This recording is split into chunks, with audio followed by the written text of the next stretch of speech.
Hello guys, welcome back to MK's biovision biochemistry classes. आज हम लोग बायोकेमिस्ट्री में एंजाइम एक्शन के बारे में पढ़ेंगे। एंजाइम क्या है? Enzymes are biocatalyst mostly made up of protein. कुछ एग्जांपल एक्सेप्शन है, जैसे राइबो एंजाइम जो आरएनए के बने होते हैं, लेकिन ज्यादातर एंजाइम क्या होता है? प्रोटीन या प्रोटीनेसियस नेचर का होता है। एंजाइम्स क्या करते हैं? Enzymes speed up the rate of metabolic reaction at physiological pH without shifting equilibrium। Equilibrium कैसे शिफ्ट नहीं होता है इससे, इसको हम देखते हैं अभी कैसे होता है ये।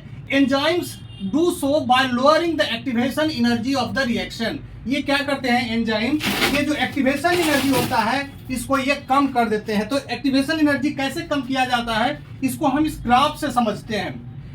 एक्चुअली एनर्जी को एब्सोल्यूट टर्म में मेजर नहीं किया जा सकता है। वैसा एनर्जी जो केमिकल रिएक्शन के लिए अवेलेबल एनर्जी है उसको हम फ्री एनर्जी कहते हैं या गिब्स फ्री एनर्जी कहते हैं। तो गिब्स फ्री एनर्जी क्या होता है? Gibbs free energy is the available energy of a substance that can be used in a chemical reaction. किसी भी रिएक्शन में वो एनर्जी जिसका कि इस्तेमाल होता है उसी को हम गिब्स एनर्जी कहते हैं। क्योंकि एनर्जी तो बहुत तरह का होता है, उसमें एटॉमिक एनर्जी होता है, मॉलिक्यूलर लेवल पर उसमें बॉन्डिंग का एनर्जी होता है। तो जिस एनर्जी का इस्तेमाल एंजाइम्स के द्वारा बॉन्ड को तोड़ने या बॉन्ड को बनाने के लिए होता है, केवल उसी की बात करते हैं। यानी कि वो केमिकल रिएक्शन में जो एनर्जी का इस्तेमाल होता है उसमें क्या परिवर्तन आता है? तो हर सब्सटेंस का अपना अपना एनर्जी होता है। ये सबस्ट्रेट का एनर्जी लेवल है ये, और प्रोडक्ट का एनर्जी लेवल है ये। यानी कि ये जो लाइन है ये शो करता है प्रोडक्ट का एनर्जी, और ये जो लाइन है ऊपर वाला ये सबस्ट्रेट का एनर्जी शो करता है। तो जब यदि एंजाइम नहीं हो तो ये जो इसको एक ट्रांजिशन स्टेट में आना पड़ता है। सबस्ट्रेट को प्रोडक्ट में बदलने के लिए बीच का एक स्टेट उसको पार करना पड़ता है, बीच का स्टेट में आना पड़ता है, that is called transition state. तो ये नॉन कैटालाइज्ड रिएक्शन के लिए है ट्रांजिशन स्टेट, और ये एक एनर्जी बैरियर है, ये एक बहुत बड़ा एनर्जी बैरियर है, और इसी को कम करता है एंजाइम। कैटालाइज्ड रिएक्शन में देखिए इस एनर्जी बैरियर को कम कर दिया है। यानी कि एक्टिवेशन एनर्जी जो यहाँ था, ये एनर्जी जो था एक्टिवेशन एनर्जी, उसको एंजाइम के उपस्थिति में ये एक्टिवेशन एनर्जी यहाँ हो गया, और इस तरह से जो सबस्ट्रेट था वो प्रोडक्ट में कन्वर्ट हो गया। तो ये जो एनर्जी है, ये जो हम देख रहे हैं, दिस इज द सबस्ट्रेट से जो ट्रांजिशन स्टेट एक्वायर करने तक का जो एनर्जी है, that is a big energy barrier that is lower down in presence of enzyme. Enzyme क्या करता है? इसको लोअर कर देता है। आप देखिए कि ये जो एक्टिवेशन एनर्जी है डेल्टा जी प्लस प्लस, ये एक्टिवेशन एनर्जी किसके लिए है? अनकैटालाइज्ड रिएक्शन के लिए है। अनकैटालाइज्ड रिएक्शन के लिए है, ये काफी बड़ा है। ये जो एक्टिवेशन एनर्जी अनकैटालाइज्ड रिएक्शन का है, ये विदाउट एंजाइम ये बड़ा है in comparison to the catalysed reaction. Catalysed reaction का जो फ्री एनर्जी चेंज है वो कम है। तो इस तरह से हम देखते हैं। अब ये देखते हैं कि सबस्ट्रेट का अपना एनर्जी है और प्रोडक्ट का अपना एनर्जी है। तो सबस्ट्रेट और प्रोडक्ट को जब हम सबस्ट्रेट के एनर्जी में प्रोडक्ट के एनर्जी को माइनस करते हैं, तो उसके डिफरेंस को हम डेल्टा जी से डिनोट करते हैं। तो ये जो एनर्जी है, that energy is delta G. Enzyme का काम इस डेल्टा जी को परिवर्तित नहीं करना है, ये डेल्टा जी प्लस प्लस को चेंज करता है। यानी कि इसको लोअर एक्टिवेशन एनर्जी को लो करता है। इस एनर्जी से एंजाइम्स के एक्शन का कोई एंजाइम का एक्शन यहाँ मतलब डेल्टा जी पर कोई प्रभाव नहीं डालता है। डेल्टा जी क्या है? Enzymes has no effect on difference in free energy of substrate and product. यानी कि इस एनर्जी पर एंजाइम का कोई प्रभाव नहीं पड़ता है।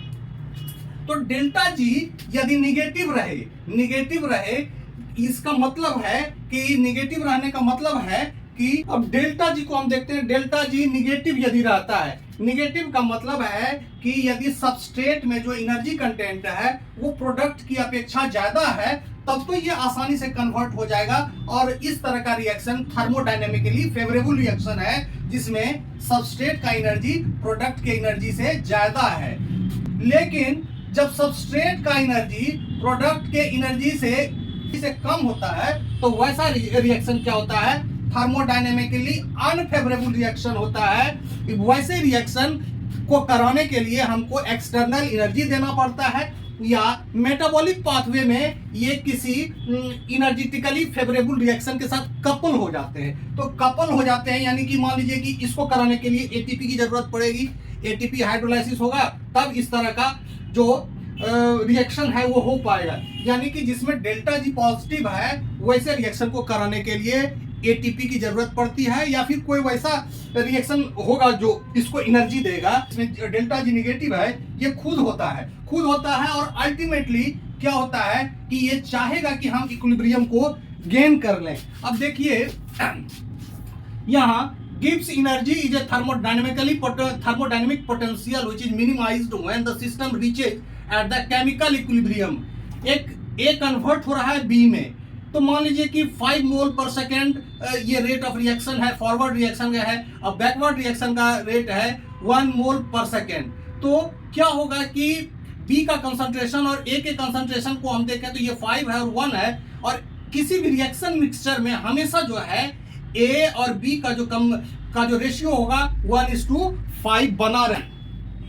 ऐसा इसलिए होता है कि ये रिएक्शन कैटेलाइज्ड हो या ना हो, ये जो rate of forward and backward reaction है इसके रेट को बढ़ाता है एंजाइम, लेकिन ये एंजाइम इक्विलिब्रियम पोजीशन को शिफ्ट नहीं करता है। इसीलिए मैंने कहा कि ये विदाउट शिफ्टिंग द इक्विलिब्रियम, यानी कि इक्विलिब्रियम के पोजीशन को शिफ्ट नहीं करता है, के का मान को वो डिस्टर्ब नहीं करता है, के का मान हमेशा अस्थिर रहता है। Even in the presence of enzyme the के रिमेन्स कांस्टेंट, मतलब एंजाइम रहे या एंजाइम न रहे ये के हमेशा अस्थिर रहेगा। चेंज क्या करेगा कि ये रिएक्शन फास्टर हो जाएगा। इक्विलिब्रियम स्टेट को आने में यदि 5 मिनट लग रहा है तो यदि हम कैटालिसिस का प्रयोग करेंगे तो वो 1 ही मिनट में इक्विलिब्रियम का स्टेट प्राप्त कर लेगा, यानी क्योंकि ये जो है एक्टिवेशन एनर्जी को कम कर देगा और दोनों तरफ का रिएक्शन फास्टर हो जाएगा। फॉरवर्ड रिएक्शन और बैकवर्ड रिएक्शन दोनों समान गति से बढ़ेंगे, इस इक्विलिब्रियम है वो मेंटेन्ड रहेगा, वो शिफ्ट नहीं होगा। मेटाबॉलिक रिएक्शंस एंजाइम के द्वारा कैटेलाइज्ड होते हैं और एंजाइम क्या करता है, इसके एक्टिवेशन एनर्जी को लो कर देता है। अब ये एंजाइम कैसे काम करता है, ये हम 2 लेक का एग्जांपल ले रहे हैं। एक लेक है एस और दूसरा लेक है पी जो है डाउन है, लेकिन बीच में एक पहाड़ है, हिल है, तो इसके पानी को हम कैसे नीचे इसमें ले जा सकते हैं? ऐसे नहीं ले जा सकते हैं, इस तरह से नहीं जाएगा, क्योंकि इसको इस बैरियर को पार करना पड़ेगा। इसके लिए हमको पानी को लिफ्ट करना पड़ेगा, यानी कि इस ट्रांजिशन स्टेट तक पानी ले जाना पड़ेगा, उसके बाद फिर ये पानी डाउन में लेक पी में आ पाएगा। तो एंजाइम क्या करता है, एक सुराख बनाता है। एंजाइम यानी कि एक्टिवेशन एनर्जी को कम कर देता है, जिस वजह से पानी, इस लेक का पानी इसमें जाने लगता है और तब तक जाता है जब तक दोनों लेक में पानी का लेवल बराबर ना हो जाए। इस तरह का रिएक्शन जिसमें जो सबस्ट्रेट का लेवल है, सबस्ट्रेट का जो पोटेंशियल एनर्जी है वो ज्यादा है प्रोडक्ट के पोटेंशियल एनर्जी से, तो इस तरह का रिएक्शन क्या होता है, एक्सर्गोनिक रिएक्शन होता है और ये एनर्जेटिकली फेवरेबल होता है। ये थर्मोडायनेमिकली फेवरेबल रिएक्शन है, लेकिन कुछ वैसे रिएक्शन होते हैं जो एनर्जेटिकली या थर्मोडायनेमिकली फेवरेबल नहीं होते हैं। जैसे मान लीजिए सबस्ट्रेट का जो पोटेंशियल एनर्जी है वो कम है प्रोडक्ट के अपेक्षा, तो हम कैसे पानी को ले जाएंगे? हम यदि सुराख भी बनाएंगे तो इसका पानी यहाँ तक नहीं आ पाएगा, क्योंकि ये पी का जो पोटेंशियल एनर्जी है वो एस से ज्यादा है। इस वजह से ये एंजाइम के कैटेलाइज्ड होने के बावजूद भी ये पानी यहाँ तक नहीं जा पाएगा, यानी कि सबस्ट्रेट जो है प्रोडक्ट में कन्वर्ट नहीं हो पाएगा। तो वैसे रिएक्शन को हम क्या कहते हैं, इंडरगोनिक रिएक्शन कहते हैं, जिसमें सबस्ट्रेट का जो पोटेंशियल एनर्जी है वो प्रोडक्ट के पोटेंशियल एनर्जी से कम होता है।